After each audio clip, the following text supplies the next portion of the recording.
Bienvenue chez Les Transformateurs, un podcast créé et produit par l'hôpital. Professionnels de santé, entrepreneurs, designers, auteurs, nos invités ont des profils divers, mais la volonté commune d'impulser des dynamiques innovantes au sein de notre système de santé.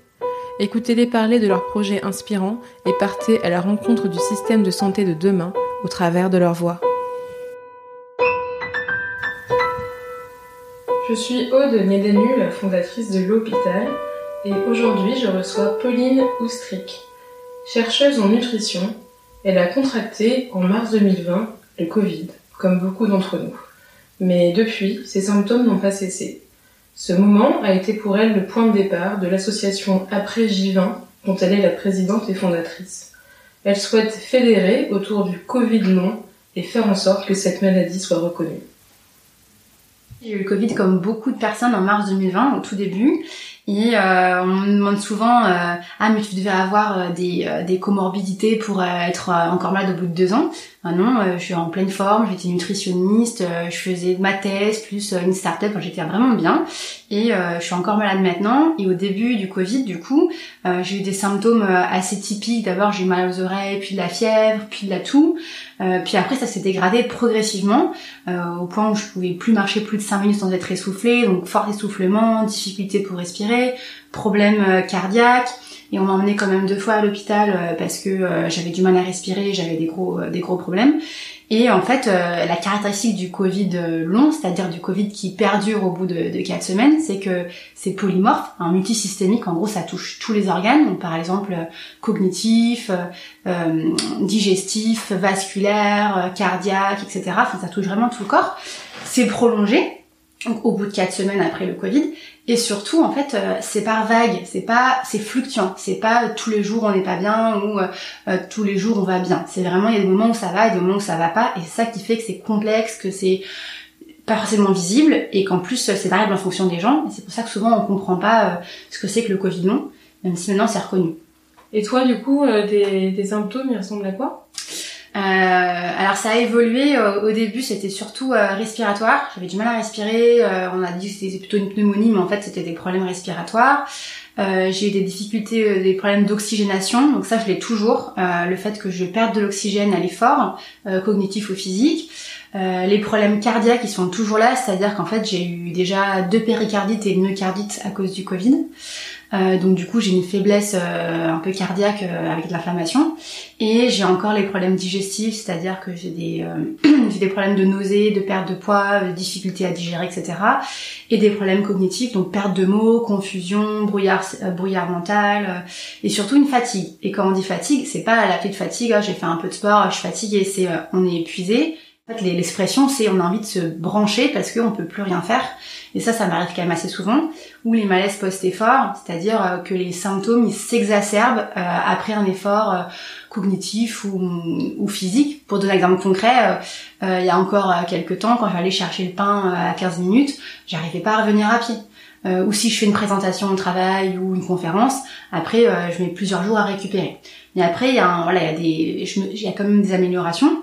Parce que je sais comment le gérer maintenant, je fais du pacing, j'ai des médicaments pour m'aider. Du pacing, qu'est-ce que c'est ? Le pacing, c'est le fait de fractionner ses activités pour ne pas être toujours en repos ou ne pas être toujours en activité. C'est-à-dire que chaque activité a une énergie, ça coûte de l'énergie. Donc de parler, de manger, de travailler, d'aller chercher quelque chose.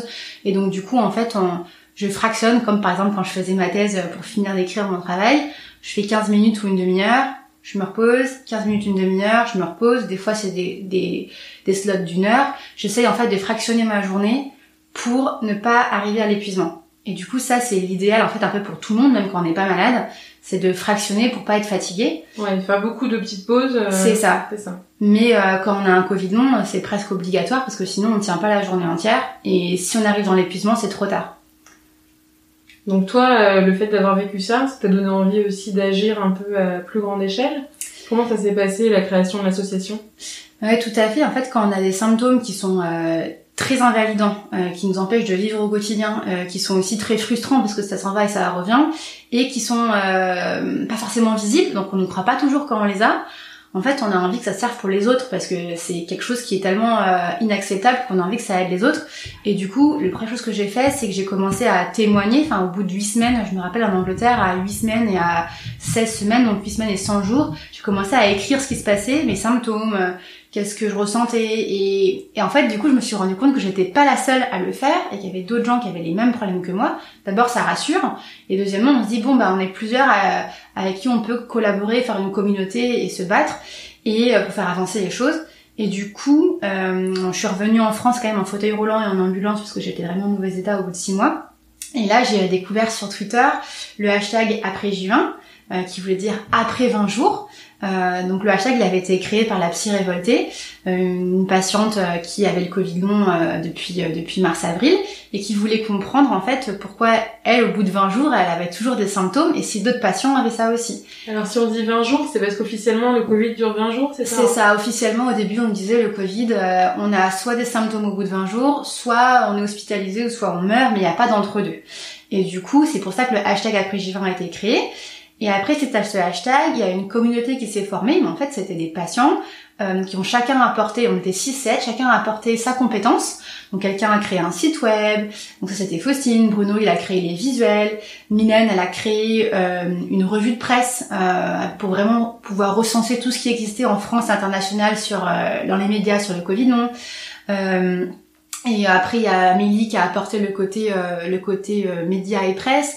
Et moi, quand je suis arrivée là-dedans, j'ai essayé d'apporter aussi le côté recherche, le côté député. Enfin, chacun a apporté ses compétences. Et au début, on était un collectif. Et puis, on s'est rendu compte qu'être un collectif, on faisait déjà beaucoup, mais qu'on n'était pas encore assez entendu et reconnu. Et c'est pour ça qu'on a poussé pour créer une association, pour que on puisse avoir plus de poids, être reconnu auprès des institutions françaises. Et c'est ça que moi j'ai pu apporter en étant présidente pour pouvoir contribuer à créer l'association. Quelque chose qui est important à préciser, c'est que l'association, on l'a créée à la demande des patients et des médecins. Donc c'était vraiment une volonté de rassembler et le monde médical, professionnel et le monde citoyen patient. On avait 3 grands objectifs. C'était d'informer et de communiquer sur le Covid long, parce qu'on connaissait vraiment rien. La deuxième chose, c'était de fédérer et de créer une communauté de patients, parce que là, c'est quand même important, on s'est créé sur Twitter, donc c'était une communauté de patients sur Twitter, on voulait la fédérer au niveau national, une grande communauté de patients. Et le dernier axe, c'est le côté collaboration et co-construction avec tous les acteurs de la santé pour vraiment intégrer les professionnels de soins, les institutions de santé, les politiques, la presse, vraiment tout le monde, tous ceux qui agissent dans le secteur de la santé. Donc ça, c'est nos objectifs. Et après, on avait 4 missions. Et ces missions, on les a présentées à l'OMS il y a maintenant 2 ans, le 21 août. Donc c'était assez récent, ça fait 2 ans, il n'y a pas très longtemps. Et on avait 4 objectifs qu'on a présentés à l'OMS qui sont la reconnaissance du Covid long, la prise en charge des soins dans tous les territoires et pluridisciplinaires, la communication sur le Covid long et la recherche. Et c'est ces 4 missions qui nous ont motivés à créer l'association et à nous coordonner après en pôle de projet. Donc là, tu disais, t'as apporté le côté recherche, le côté député. Tu peux nous en dire plus un peu sur au quotidien, ça ressemble à quoi faire partie de ce collectif puis association? En fait, au début, c'était un collectif, donc il y avait pas d'organisation spécifique. Et après, quand on a créé une association, on a vraiment créé une organisation avec des pôles, des chefs de projet. On s'est vraiment structuré et maintenant on est une vraie structure avec beaucoup de bénévoles et ça fonctionne très bien. Mais du coup, c'est un gros rôle à organiser. Donc du coup, moi, mon rôle, c'est la coordination de l'association et des projets.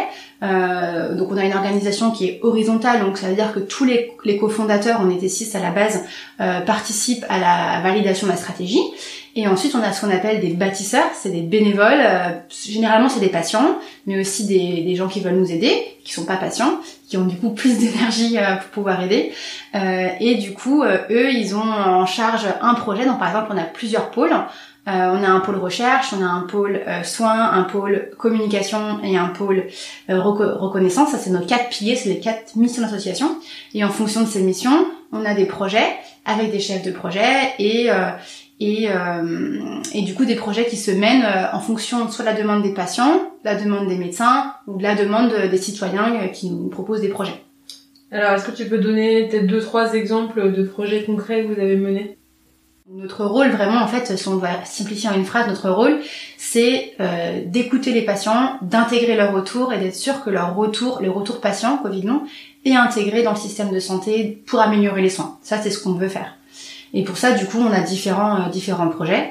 Donc, si je dois citer là le projet qu'on est en train de mettre en place, c'est de faire des délégations régionales pour qu'on puisse avoir des pôles régionaux de l'association et du coup être au plus près du local et de la demande des patients pour répondre aux besoins des patients. Alors toi justement, ton rôle, toi personnellement dans l'association, il me semble que tu travailles pas mal sur la recherche, qui est hyper cohérent aussi avec ton profil, puisque de base c'est ton métier aussi d'être chercheuse. Comment ça se passe du coup le pôle recherche dans l'association Après J20 ?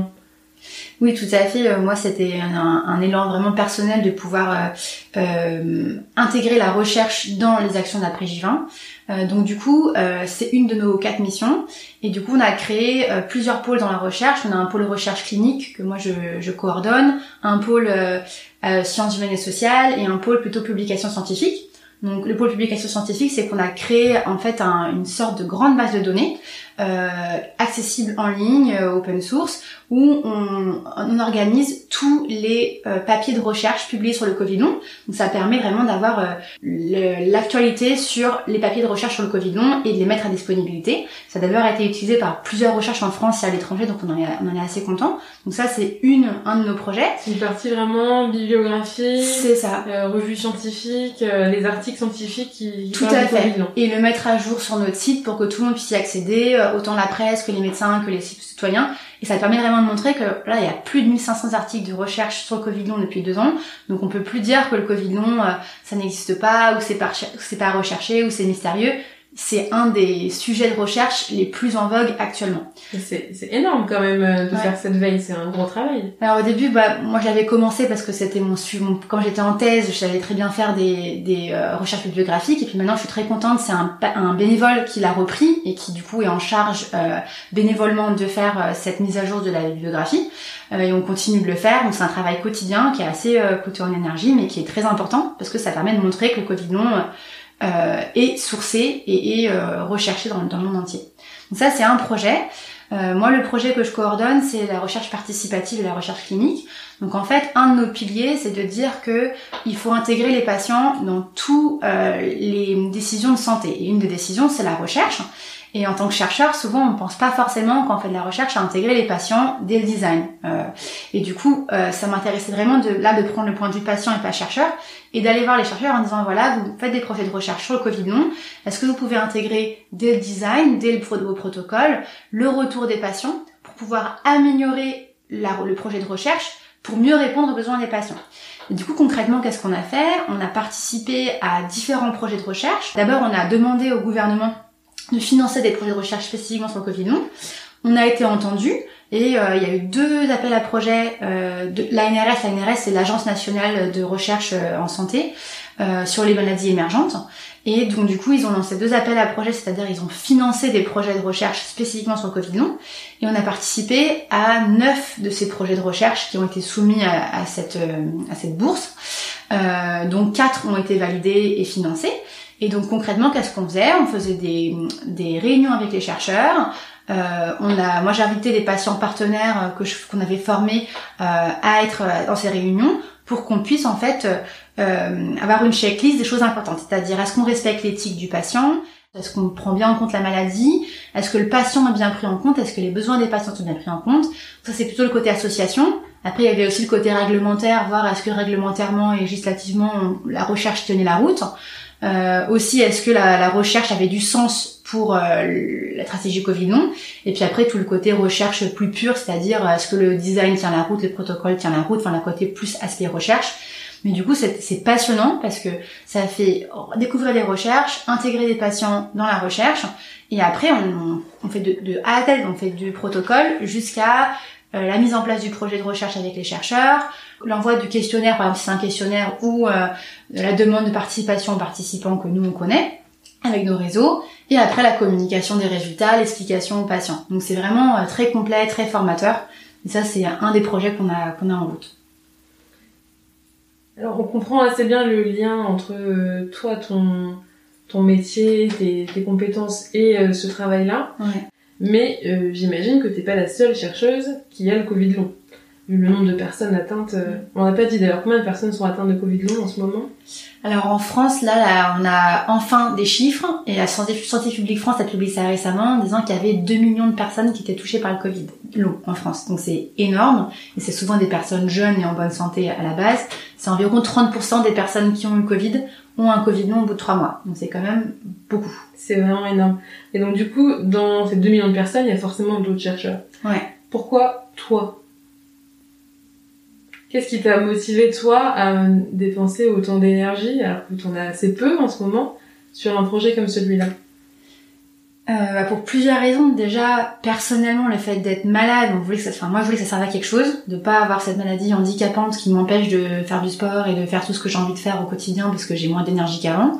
Je voulais que ça soit utile pour les autres. Donc ça, je pense que c'était une motivation qui, moi, m'a fait avancer, mais c'est la motivation que beaucoup de personnes ont. Et la recherche, parce que comme mon quotidien, c'était la recherche pendant ma thèse et puis avant en ingénieur en nutrition, je trouvais qu'on ne prend pas assez en compte les besoins patients. En fait, c'est souvent, il faut qu'on soit patient pour pouvoir pour vraiment avoir envie de prendre en compte les besoins patients. Et je trouvais qu'il n'y avait pas assez de structures qui prenaient en compte dans la recherche l'expérience patient. Et je me suis dit que vu que moi j'étais atteinte de Covid long, je pouvais intégrer la maladie dans la recherche. Après, je pense que je suis pas du tout la seule à avoir fait ça. En France, du coup, j'ai été une des pionnières à créer l'association et à mettre ça en place. Mais dans le monde entier, on est beaucoup à travailler sur le Covid long.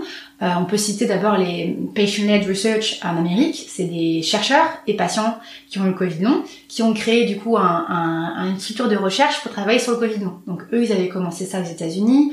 En Angleterre, il y en a eu d'autres. Donc en fait, c'était un mouvement vraiment mondial où des patients et des chercheurs ont essayé de travailler ensemble pour en fait mettre en commun patients et recherche. Et peut-être que moi personnellement, quelque chose qui me motive vraiment, c'est le côté réseau. Je suis passionnée par les relations humaines. Je suis totalement convaincue que on est meilleur et on apprend des autres. Et du coup, pour moi, en fait, on n'a jamais la solution tout seul. Et donc, j'avais la vision, d'abord la vision chercheur. J'ai d'abord été chercheur. Après, j'ai été patient.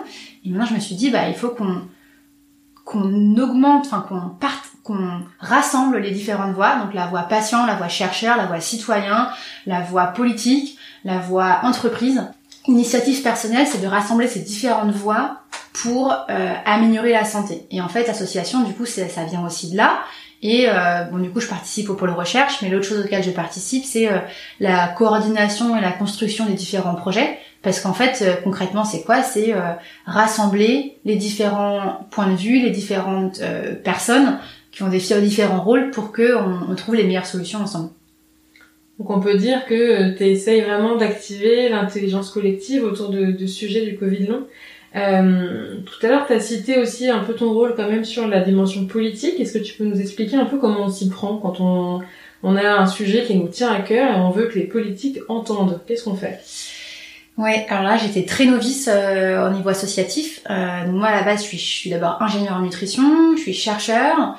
Et puis maintenant, je travaille dans une start-up, mais j'avais participé à l'association, mais j'avais jamais créé une association. Et du coup, je n'imaginais pas le rôle qu'a une association au niveau citoyen. Et en fait, on a beaucoup de rôles. Les associations en France, elles ont un grand pouvoir parce qu'elles sont entendues et elles ont le pouvoir de faire changer les choses. Mais pour ça, il faut faire des actions pour faire bouger les choses.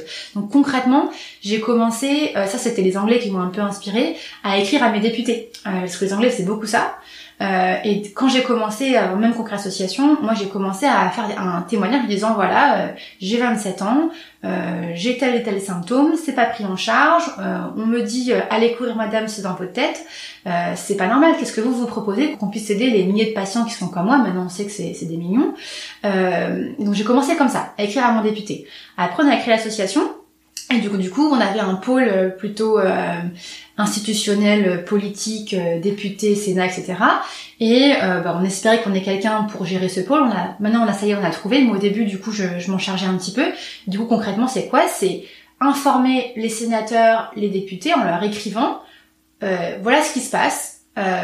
C'est pas normal, il faut faire quelque chose, et on proposait des solutions. Donc on venait pas juste en râlant, mais en disant voilà ce qui se passe, voici le retour des patients, voici les faits, maintenant qu'est-ce qu'on peut faire ensemble, et on leur proposait des solutions au niveau reconnaissance, communication, soins, recherche, nos 4 axes.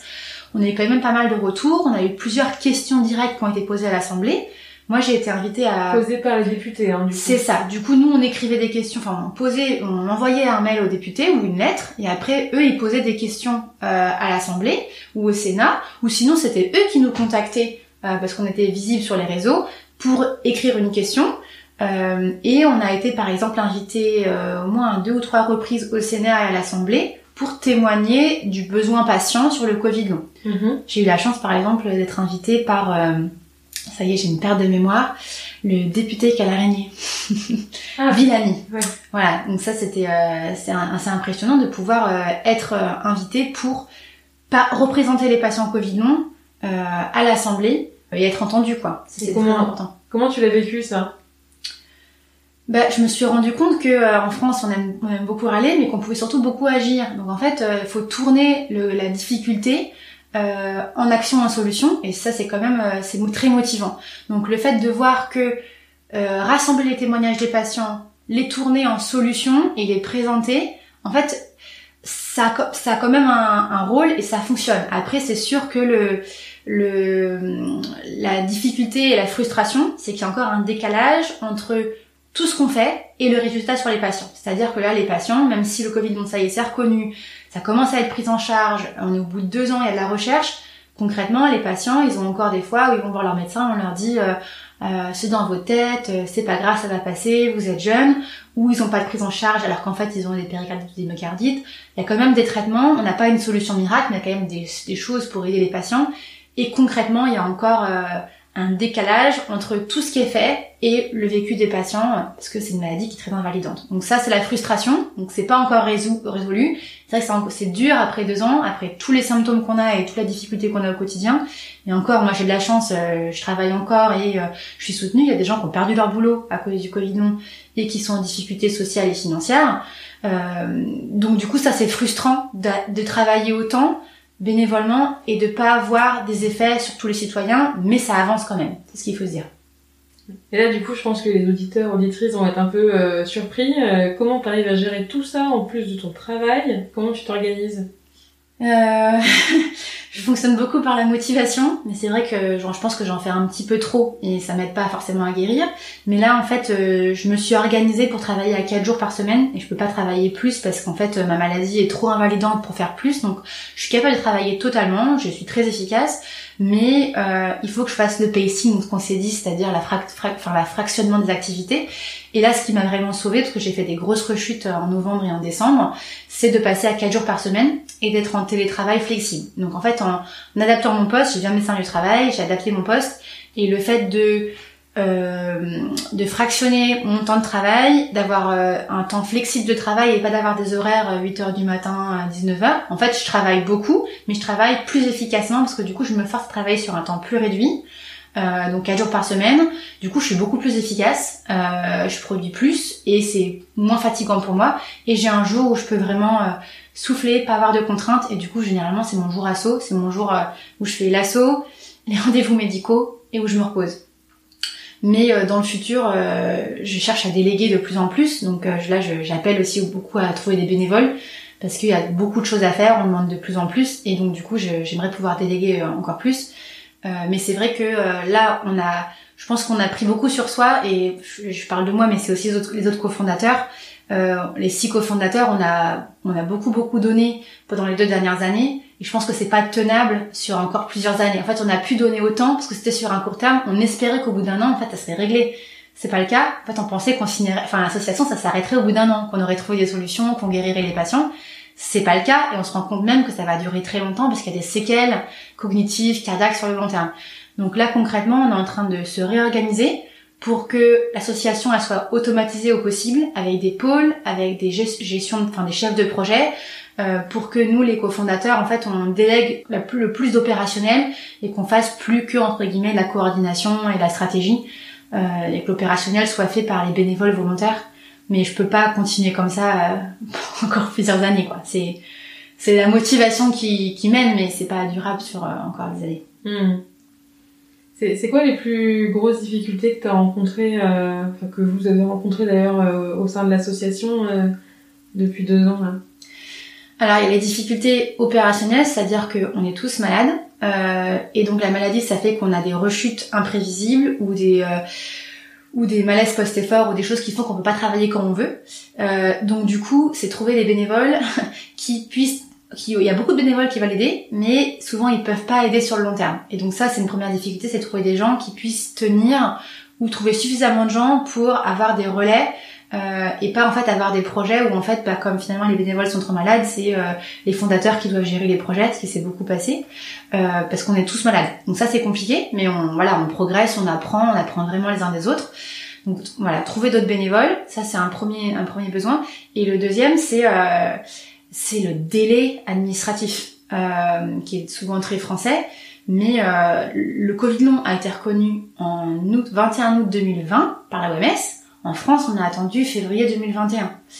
Et aujourd'hui, en 2022, on est en août 2022, on ne parle toujours pas du Covid long. Le nouveau ministre n'en parle toujours pas, alors qu'on en avait parlé beaucoup avant et qu'en Allemagne, par exemple, on en parle tout le temps.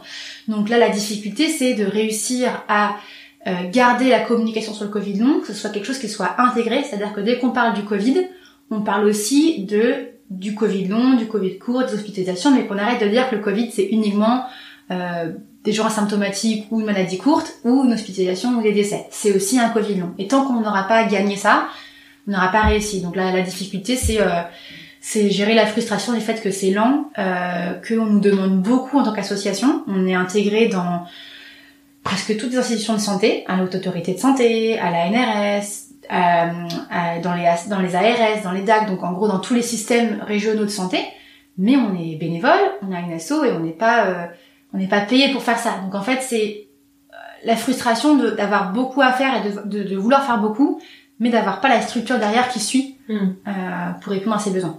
Aujourd'hui, quelle est la place des médecins, des professionnels de santé dans ce combat ? Alors on les a intégrés dès le début, donc on a créé un conseil scientifique pour vraiment encadrer et montrer que l'association elle était basée sur des faits scientifiques et la médecine basée sur des faits. Donc on a un conseil scientifique du coup qui a différents médecins, donc nous on les a intégrés dès le début dans notre stratégie et dans nos actions. Et aujourd'hui, les médecins, ils ont un rôle important dans déjà l'information, c'est-à-dire que eux, il faut qu'ils se forment et qu'ils se sensibilisent au Covid long, parce que c'est pas le cas de tous, même s'il y en a beaucoup qui font beaucoup d'efforts là-dessus, en plus de tout leur travail. Il y a des formations qui existent pour ça ? C'est ça, il y a des formations qui existent. La HAS, la Autorité de Santé, a fait des formations en ligne. Et puis certaines ARS aussi ont diffusé des vidéos, les URPS, donc les associations de fédérations de médecins aussi ont commencé à faire ça. Donc en fait les médecins, leur rôle là c'est de se former, de sensibiliser et de prendre en charge le Covid long, sachant que c'est une maladie, mais comme beaucoup d'autres, qui est complexe, qui est pas forcément visible et qui varie en fonction des patients. Mais c'est le cas de beaucoup d'autres pathologies, c'est pas spécifique au Covid long. La difficulté là c'est que ça touche beaucoup de monde et que pour l'instant c'est pas toujours facile à diagnostiquer, même si maintenant avec tout ce qu'on a comme information, on devrait pouvoir y arriver. Donc les médecins, ils ont un rôle à jouer évident parce qu'en fait, par exemple, le médecin généraliste, c'est le médecin de premier recours. Quand quelqu'un a un Covid long, il va voir son médecin généraliste. Et après, il va voir les spécialistes. Mais c'est d'abord le médecin généraliste. Donc si le médecin généraliste n'est pas au courant, c'est compliqué. On pourra pas poser un diagnostic s'il n'a pas... Et informer la personne de ce qu'elle a. Tout à fait. Et dans la dimension plus politique, plaidoyer, il y a des médecins qui se sont impliqués aussi auprès des personnalités politiques ? Dimension plaidoyer, alors on a des médecins, nous, dans le conseil scientifique, qui se sont beaucoup impliqués, donc le professeur Salmon, Jérôme Larcher, Eric Gage, eux, ils se sont beaucoup impliqués, pour c'était que eux, mais il y en a beaucoup plus, qui se sont impliqués en faisant beaucoup d'articles de presse, par exemple, en répondant aux questions des députés, en étant interviewés par le gouvernement, donc il y a eu des implications. Mais ces médecins-là, ils s'essoufflent. Moi, c'est ce qu'on voyait. Nous, un de nos remarques, c'est que les patients, là, nous, on s'essouffle parce qu'on est malade et qu'on est fatigué, avec tout ce qu'on fait. Mais les médecins, c'est pareil. Les médecins qui travaillent sur le Covid long, là, ils sont peu et ils ont 400, 500, voire des fois 600 patients qui suivent. C'est une pathologie qui est quand même assez complexe et difficile. Et du coup, les médecins, ils sont aussi aux limites du burn-out. Donc, on a beaucoup appelé à financer des nouveaux coordinateurs de soins. On avait réfléchi par exemple avec l'ARS à financer des médecins à la retraite qui seraient volontaires pour travailler sur cette pathologie nouvelle, mais qui est liée aux pathologies post-infectieuses, hein, donc c'est pas tout nouveau, il y a plein de choses qu'on savait déjà avant. Mais l'idée c'est que en fait là il faudrait absolument financer des nouveaux médecins qui coordonne les soins, c'est-à-dire qui puisse aider le médecin généraliste à prendre en charge le patient et coordonner un réseau de soins de spécialistes, donc un cardiologue, pas uniquement kiné, psy, nutrition, mais les cardiologues, les infectiologues, le neurologue, pour pouvoir avoir une vision globale du patient et l'aider, parce que là actuellement qu'est-ce qui se passe, c'est que c'est le patient qui fait son parcours de soins. En fait, il a mal à la poitrine, il va voir un cardiologue. Le cardiologue voit quelque chose ou voit pas, sinon il l'emmène au pneumologue. Et en fait, ils discutent pas entre eux. Et des fois, on arrive à des choses qui, en fait, le cardiologue voit une péricardite, le pneumologue ne voit rien et dit, allez faire du sport parce que on voit rien au niveau du souffle, alors qu'il a une péricardite. Et ça, c'est pas la faute des médecins parce qu'ils sont sous l'eau et ils sont trop pris, mais c'est un manque de coordination. Donc il faut qu'il y ait des coordinateurs. Et donc nous, on veut vraiment travailler avec l'ensemble des acteurs de santé, parce qu'ils sont sous l'eau en ce moment, comme on le sait bien, mais il y a besoin de coordination, et donc du coup on cherche à intégrer le patient dans ce système pour que ça aille le mieux possible. Et le coordinateur, vous voyez un médecin forcément, ou ça peut être un autre métier Là, généralement c'est des infectiologues ou ça dépend, c'est souvent des spécialistes. Des fois c'est des médecins généralistes, mais c'est souvent des spécialistes. Mais ça pourrait être... il faut quand même que ce soit quelqu'un de scientifique, je pense qu'il faut quelqu'un du médical pour qu'il puisse lire les différents comptes rendus et coordonner les soins. Mais après, ça peut être quelqu'un qui est à la retraite ou qui a plus de temps. Mais il faut que ce soit quelqu'un qui ait du temps pour ça, parce que c'est des consultations longues, c'est au moins 1 heure. En fait, ça me fait penser, dans le podcast, on a aussi interviewé 2 personnes qui travaillent sur l'association Soignons Humains ou sur l'expérimentation Équilibre. Je sais pas si ça te parle. Mais en gros, c'est une expérimentation en Occitanie où les infirmiers libéraux participent énormément à la coordination du parcours de soins des patients qui suivent. Donc ils vont aller avec eux aux rendez-vous médicaux, ils vont vérifier que les ordonnances sont bien suivies, l'évolution des médicaments, l'accompagnement aussi de l'aidant familial. Et donc ce que je dis, ça me fait penser à ça dans le sens coordination du parcours, une personne qui centralise un peu l'info et qui t'accompagne au quotidien. Enfin voilà, ça peut être une piste à regarder pour s'inspirer, je sais pas, je te remettrai en contact si tu veux avec eux. Avec plaisir. Donc il y a ce besoin, tu disais, de coordinateur. Est-ce qu'il y a d'autres choses que vous avez identifiées là qui sont nécessaires à l'avenir aussi pour le Covid long ? Oui, tout à fait. On avait essayé de formaliser là on va faire un plaidoyer, formaliser un positionnement avec un guide qu'on avait envoyé, enfin en tout cas nos propositions qu'on avait envoyées au gouvernement, aux ARS, aux médecins, en disant voici ce que nous on propose selon nos 4 axes en termes de reconnaissance, soins, communication et recherche qui reste à faire pour le Covid long. Et là concrètement, la reconnaissance c'est un non-sujet, ça devrait plus être le cas, c'est reconnu depuis 2 ans. On ne devrait plus entendre le Covid long n'existe pas ou le Covid long c'est dans votre tête, ça c'est plus admissible, donc ça devrait être un combat qui est gagné, il y a une loi qui est passée, etc. Mais on l'entend toujours, donc il faudrait continuer à communiquer et sensibiliser pour que le terme de reconnaissance soit vraiment entériné, et aussi que ce soit entériné au niveau pratique pour le patient, c'est-à-dire un patient en Covid long, concrètement, souvent il y a du handicap qui est lié, donc c'est-à-dire que il faut une prise en charge, il faut une adaptation du poste, une adaptation au quotidien et des financements. Donc souvent il faut une ALD ou de la RQTH, et donc ça c'est pas forcément toujours reconnu. Alors juste pour qu'on permette aux auditeurs de comprendre, ALD c'est affection de longue durée. Tout à fait. Donc il y a pas mal de maladies chroniques qui sont aujourd'hui reconnues comme ALD. Ça permet notamment que les soins soient pris en charge à 100% et qu'on n'ait pas besoin d'être remboursé par la mutuelle. Donc on évite les avances de frais, ce qui peut être important quand on a des gros examens à passer, etc. Donc aujourd'hui, le Covid long n'est pas encore reconnu ALD. Non, il n'y a pas une ALD spécifique. Par contre, on avait une demande pour qu'il y ait une homogénéisation des demandes d'ALD hors liste, c'est-à-dire pas ALD Covid long, mais ALD du fait des séquelles invalidantes dues au Covid. Donc ça, normalement, il y en a beaucoup qui l'ont maintenant, mais c'est pas toujours homogénéisé. Donc ça reste encore à être entériné. Et pareil, la reconnaissance en handicap. Aux États-Unis, en Angleterre, il y a eu une loi qui est passée directement liée au Covid long et au handicap. En France, on n'a pas encore ça. Ou les adaptations des postes du travail, on parle très peu, par exemple, en France, du Covid long au travail. Ça reste un tabou. Alors que les employeurs ont tout à gagner à faciliter la flexibilité du travail, parce que on est tout à fait capable de travailler, on est beaucoup plus efficace parce qu'on est très motivé, mais il faut permettre à l'employé d'avoir un rythme de travail qui corresponde à sa maladie. Et c'est pareil pour plein d'autres maladies, mais ça manque, c'est un dialogue qui manque encore.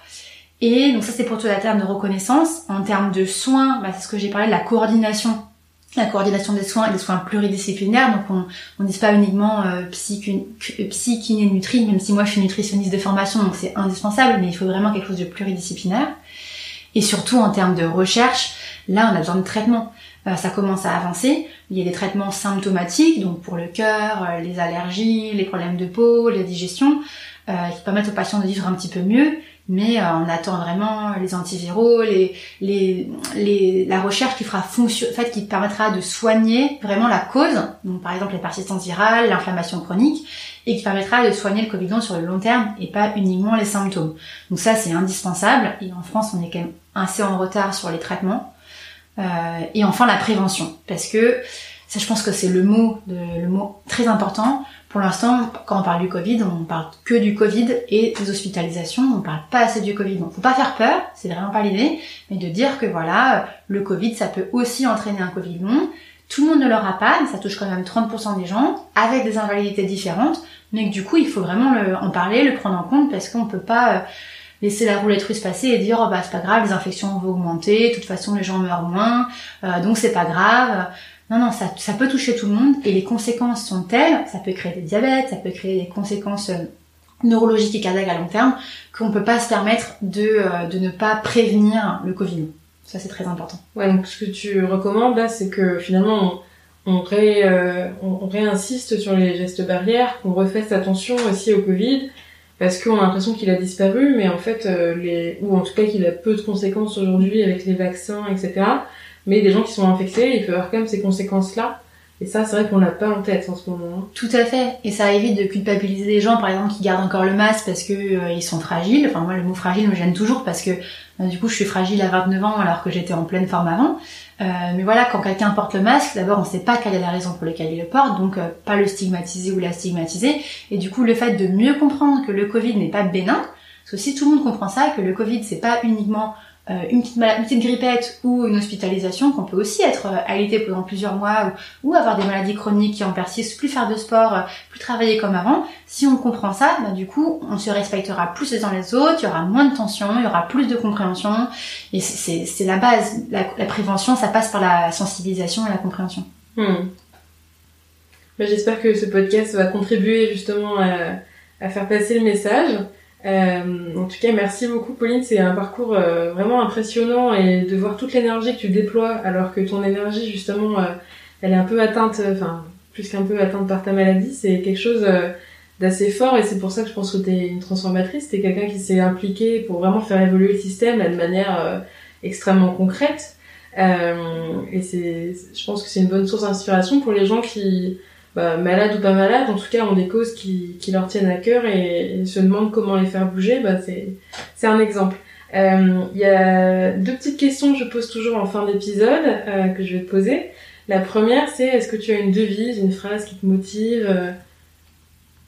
Alors oui, j'en ai une personnelle, une de l'association. Celle de l'association, c'est avec et pour les patients, pour montrer qu'on a vraiment intégré les patients dans le système de santé. Et la mienne, en fait, c'est celle que je répète tout le temps. Et donc, si on demandait à quelqu'un, c'est quoi la devise de Pauline, c'est souvent, je dis, on va y arriver. Parce que le on, c'est collectif, c'est un peu ensemble, on est plus fort. Et c'est positif. Donc, en fait, en disant on va y arriver, on se donne de la motivation et les moyens d'y arriver, et on y arrivera ensemble, quoi. Donc ça me motive beaucoup et ça me fait beaucoup avancer, et je le répète souvent. Donc ça, c'est souvent ma devise personnelle. Une grosse bouffée d'optimisme. C'est ça. Parce que malgré, on est malade, on souffre au quotidien, c'est compliqué, mais on a quand même fait vachement de choses. En 2 ans, on a été au OMS, on a été au gouvernement, on a été à la HAS, on a créé une association alors qu'on était malade. On fait ça en plus de notre travail et en plus de notre vie personnelle.